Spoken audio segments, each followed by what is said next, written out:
All right, welcome into Carp's Corner as we sit here and kind of break down some of the great things that happened this week, preview some of the stuff that's going to be coming up this weekend with some of these fantastic games.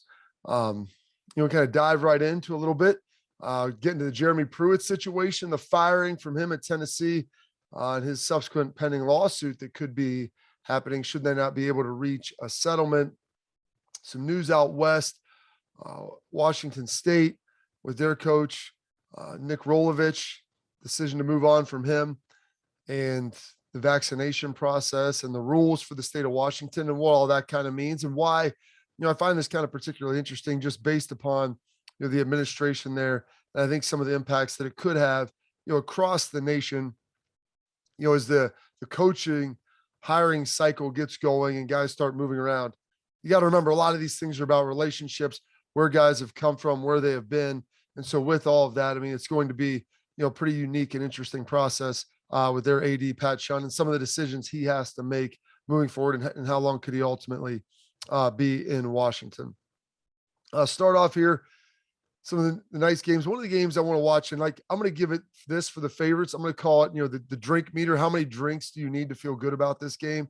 Ohio State's taking on Indiana after a bye week. They've looked really good the last 3 weeks, struggled the first 3 weeks. And so, it's like, does it kill the momentum? What honestly happens? Like, how does that play in to how this team is playing? Is a week off good for them? Do they get healthy? Sometimes when they're young teams, you want to just keep grinding and pressing on if you're the coach and not try to break that momentum cycle at all. Ohio State's favored by about 21. Got to head to Bloomington. And I give this probably maybe a 1 or 2 drink before you feel good about the situation. Indiana will play really hard, played Michigan State really tough last week. They've been battling. They just haven't gotten the results. And whether it's Michael Penix Jr., Jack Tuttle, it doesn't matter. I don't think a lot for Ohio State, but hopefully they'll get challenged a little bit on defense and be able to kind of step up and see. The one big concern for me with this game is Indiana's middle linebacker, McFadden, very, very good player, heart and soul of the defense. He was ejected against Cincinnati for targeting. That kind of turned that game. Indiana was kind of controlling it until that point. And not that Cincinnati wouldn't have ultimately won, but I think if you talk to Luke Fickell and anybody at Cincinnati, they would say, hey, that was a big penalty, kept a drive alive, but it also removed the heart and soul and a guy who's a great blitzer. And so Tom Allen and that defense, they love to bring pressure. Big part of what they do. Young quarterback CJ Stroud, offensive line that's kind of moved around a lot. I think the skill position players at Ohio State, they're 3 wide receivers, Jackson Smith and Jigba, Chris Olave, Garrett Wilson. You throw in Jeremy Ruckert at tight end, Travion Henderson at running back. I don't think there's a better 5 in college football that you're going to be able to find. But it's going to hinge on the quarterback and the offensive line. And against a team that likes to blitz and bring pressure from kind of everywhere, this is going to be a big test. Understanding who's going to be free, when they're free for CJ Stroud, when to get the ball out, and then also that offensive line being able to redirect and being able to pick up some of those blitzers and understanding who's coming. Like I said, McFadden, really, really good blitzer, very talented right there, the man in the middle for the Hoosiers. So going to be critical for Ohio State to kind of pick that up and be able to move forward as they keep cruising along. So big part of it for them. Penn State, Illinois. Penn State's favored by 24. Now, they're also coming off a bye. Their quarterback, they're coming off a loss at Iowa, and Iowa ultimately lost the game, subsequently they played to Purdue. But Sean Clifford was injured, their quarterback, been playing really good football. He's been taking care of the football better this year than he ever has in seasons past. Well, end of last year, he did a good job, and that's where kind of that momentum happened and began to turn around.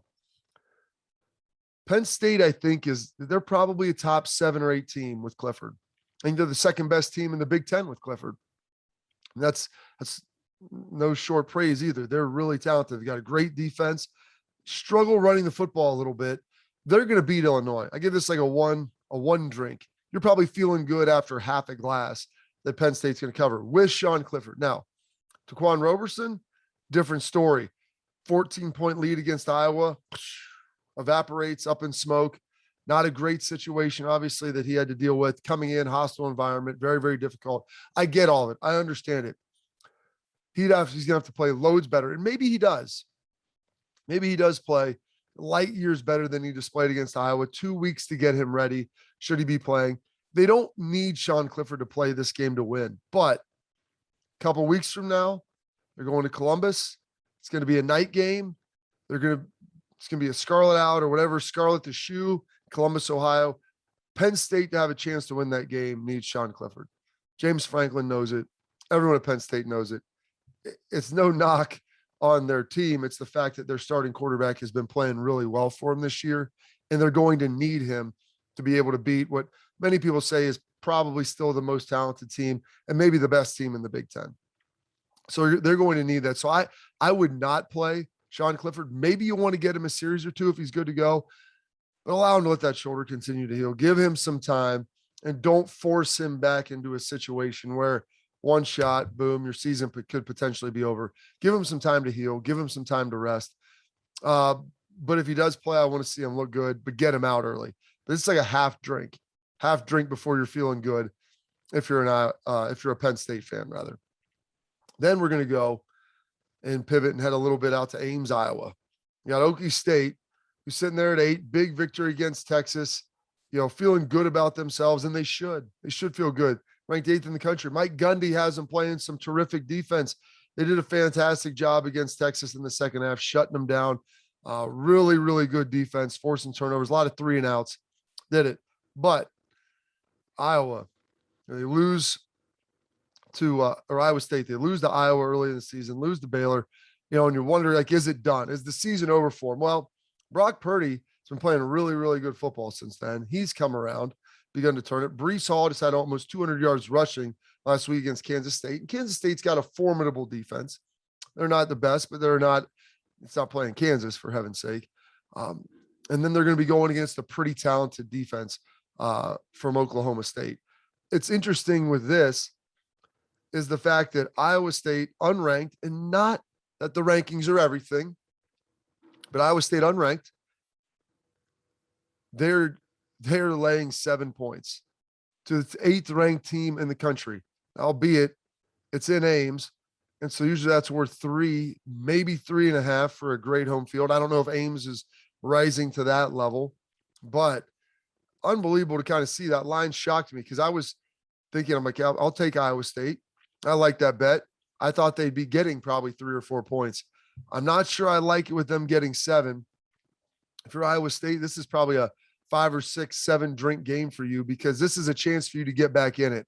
You only have the one conference loss. You win this game, puts you squarely in the middle of the Big 12 race. And, while your national championship, maybe playoff hopes are dashed, for the most part, you still have the ability to potentially go win a Big 12 conference title, maybe even take down Oklahoma. Maybe you got to play them twice. I mean, who knows how that could all shake out. But really, really interesting game. I'm going to enjoy this. 7-point dogs, the number 8 team in the country, taking on an unranked Iowa State team. So we'll see what Matt Campbell has in his bag of tricks, and if he's able to get the Cyclones back on the winning track. Now we talked about Penn State, Illinois a little bit earlier. Well, that's been made about Brett. I like to call him Burt Bielema's comments. I mean, I'm struggling with this because there is some truth in what he's saying about the talent there. When Illinois has probably been one of the worst teams in the FBS over the last 10, 12 years, well documented. It's why you're coming in. That's why you're taking over for a coach. Lovie Smith, who's kind of turning it around, but they still had a lot of issues. There's obviously not going to be a lot of talent there. You took over the job for a reason, and it wasn't because Lovie got a better one. But you're going to have a hell of a time going in recruiting after you just filleted the players on your roster like that. Because here's what I think he probably got lost in all this. This was like a self-defense mechanism. Hey, just got here. We've been playing some guys. We welcomed everyone back. Take your COVID year. And doing that, maybe we should have offered other guys and brought them in. Hey, too bad. Maybe got some guys out of the portal. Too bad. And Urban Meyer, which a lot's been made of him, and rightfully so, they struggled in the NFL, did get their first win, the off-the-field stuff, pushing all that aside. Went to Bowling Green and won quickly, went to Utah and won quickly, went to Florida, won quickly at Ohio State. Everywhere he went in college, he was able to win quickly. and I've heard him talk to his coaches about this. And one of the things that he always preached, when you get there, those players are yours. It didn't matter if you didn't recruit them. They're yours. They're part of that university. They're going to pass through. Hopefully they're graduating, but they're part of the program. Don't tell me they can't play. Figure out what they can do, and let's make them better. Because there's two parts to coaching. And this is what Bielema forgot. My man Bert Bielema forgot about this. Having great players makes you a great coach. But there's two parts. The recruiting, the acquisition of talent, procuring talent from across the country, and now in the portal a little bit. But there's also the part of developing that talent. Now, maybe you don't have the most talented guys. And maybe when you got there, the cupboard wasn't full. Maybe it was bare. But you don't come out and say that, because you're going to have a heck of a time walking into a living room and talking to someone's parent. And they're going to say, what about you calling out your players? Well, those aren't my players. Well, what does that mean? They were your players. They're playing for you. Did they practice for you? Did they work hard for you? I mean, I don't care if they're a bunch of turds. You don't ever throw your guys under the bus like that. Ever. Never. There's never a reason to do it. I don't understand it, Brett. I know it's a defense mechanism, and I think he'll ultimately get it turned around at Illinois. I believe like they beat Nebraska, they lose to UT San Antonio, and they start to kind of fall off a little bit. I understand. They're not a great team right now. I think he'll get them right, but you're going to have a harder time now getting them right because your players are going to have a hard time trusting you. Am I one of his guys? Will he defend me? You don't say that stuff publicly. You think it, you talk about it in staff rooms, maybe even to administration, maybe even to boosters when there's no camera around and when you're not being recorded, but you don't ever say it at a podium, for heaven's sake. My goodness. My goodness. All right. Another coach. Dive into Jeremy Pruitt, former Vols coach, was fired a couple years ago. Fired under less than ideal circumstances. Tennessee said with cause. Number of NCAA violations they said were occurring. He had a monster buyout, $12.6 million. Should they fire him? He's saying that Tennessee ignored some of the cover-ups and some of the things that were going on. Philip Fulmer, AD, said, you know what, this isn't what we were doing. This isn't how we were operating when he was here. Comes out and defends it. Tennessee doesn't seem inclined to settle. Jeremy Pruitt's team said, hey, we're going to Friday before Halloween, October 29th. And if you don't, we're going to drop some things out there that could penalize and harm the Tennessee Athletic Department for years to come. How true is that? Is he bluffing? What does he have? Tennessee probably has a pretty good idea. And it's curious to me that either, he's Jeremy Pruitt's crazy like a fox and he's just trying to rattle some sabers and get them all fired up. Or maybe he does have some things. And I have a tendency to believe. Now, I don't know if it's going to do irreparable damage to Tennessee. That's John Gruden what some emails can do for you. You ask some of these guys, some text messages, things that have happened. I guarantee you he probably has some stuff that maybe doesn't rise to the level like criminality or illegality, or even something that's, that can be penalized by the NCAA. But there's probably some things that he has in there that are not going to reflect well upon the university. His attorney was able to get Kansas's coach, David Beatty, $2.5 million. He told, Tennessee, ask how I did it against Kansas. Ask what I did to them. So there's a precedent for this. I want to see how this shakes out. I'm inclined to believe that Tennessee settles. Money solves a lot of things. He wants all 12-6. He's not getting that. But hey, how much are we willing to pay you to make this go away so that we're not dealing with this anymore? Tennessee said in the right direction. However, you got dudes throwing spitters at Lane Kiffin, which I'm not saying he doesn't deserve it. I thought it was just a water bottle. On closer examination, they threw a spitter at him, for heaven's sake. Throwing a spitter at Lane Kiffin, which I find to be highly entertaining. Guy caught it. That's pretty gross. And for those of you who don't know what a spitter is, it is a water bottle that has been emptied, or maybe even only half emptied, that while chewing, you spit your dip into. So someone obviously was chewing down there at Vol Nation in Knoxville, threw the spitter at Lane Kiffin. He caught it, tossed it on the ground. They got a lot of problems that they're trying to deal with as they're racking up $250,000 fines, and they want people's faces and the camera footage and everything else to fine and penalize people, the SEC. Like, I understand it. I just don't think Tennessee wants anything else on their plate right now. I don't think by settling with Pruitt, it's an admission of guilt. It's a desire to make the problem go away and be able to move forward. And so I tend to believe that will happen. I'm not exactly certain. So we'll see. Waiting on that with bated breath here for about another week in change. When head out west, another coaching situation. Nick Rolovich, former head coach for the Washington State Cougars. His AD, Pat Chun, was forced to fire him because he didn't comply with the Washington State mandate for all state employees to be vaccinated on or before October 15th. So they had to walk him out. Perp walk him, didn't get a chance to talk to his team. You know, we've talked about this a lot. He filed for a religious exemption with the school. Apparently they've got two people. It's a fully blind process, impartial. Names, positions are removed. They evaluate that stuff. Said it was because, you know, apparently, allegedly, his Catholic beliefs prohibit him to get it. I respect, just like I respect Kyrie Irving for standing on his principles, Nick Rolovich standing on his principles, losing his job, $3 million a year. You're a head coach at a FBS Power 5 program, and you're willing to do something because you believe in it and cost yourself a lot of money. Now he is filing a lawsuit, as you would expect, but knowing that this was going to be the end game. He knew it. He knew once they denied his exemption, this is what was ultimately going to happen. But he was going to stand on his beliefs and stand on his principles, right, wrong, or indifferent, whether you believe in it or not. And whether I believe in what he did was right or not, I do respect the fact that people will stand on their convictions. And I'm not going to say I respect Kyrie and then not respect this. It puts his staff in a lurch, puts his players in a lurch. He didn't get to tell them bye, but I believe me, I bet he had addressed this with them at some point in time. Not forcing anybody to do anything. Medical decisions are yours and yours alone, but you got to suffer the consequences sometimes should you choose to do it. And we'll see kind of how the legal battle plays out in that one. But what's interesting to me about this, Pat Chun, came from Florida Atlantic. Who would he have right there? He hired Lane Kiffin. He goes up to Washington State, and they hired Mike Leach, and they brought in Rolovich after Leach went to Mississippi State. But Pat Chun spent a lot of time at Ohio State. I have a tendency to think that he's going to be the next AD at Ohio State. He's really good. He's from the state of Ohio. He's done a pretty good job everywhere he's been.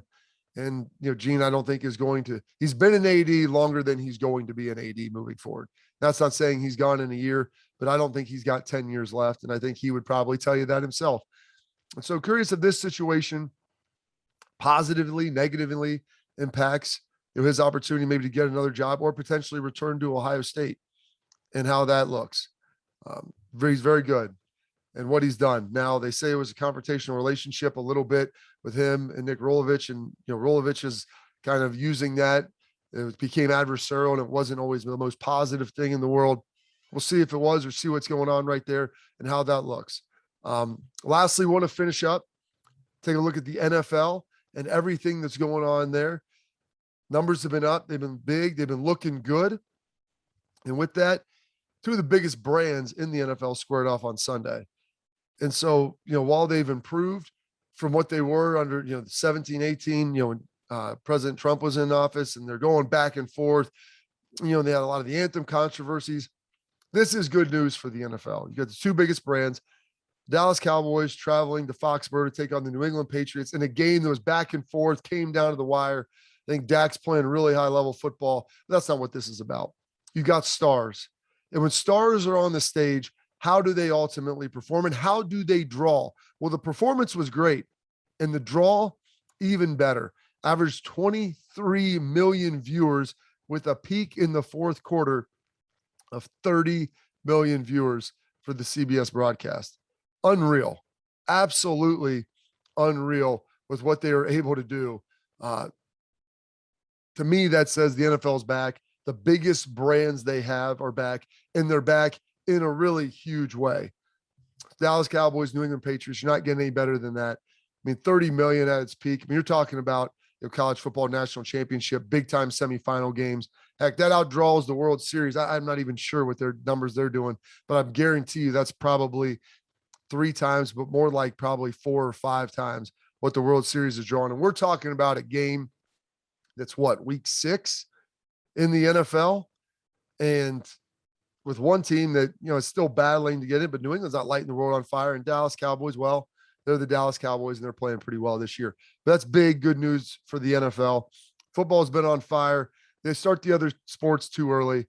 And heck, I'm watching the television today. I'm doing my morning radio show and I'm watching the newscaster standing out there outside a turkey farm talking about picking your holiday bird, your Thanksgiving bird out. And I'm like, we got a week and change left till Halloween. Can we not take holidays one step at a time and not fast forward this thing? And by the way, why are we going to a turkey farm talking about turkeys? People go out there and pick them out like lobsters at a restaurant. Is that where we're at?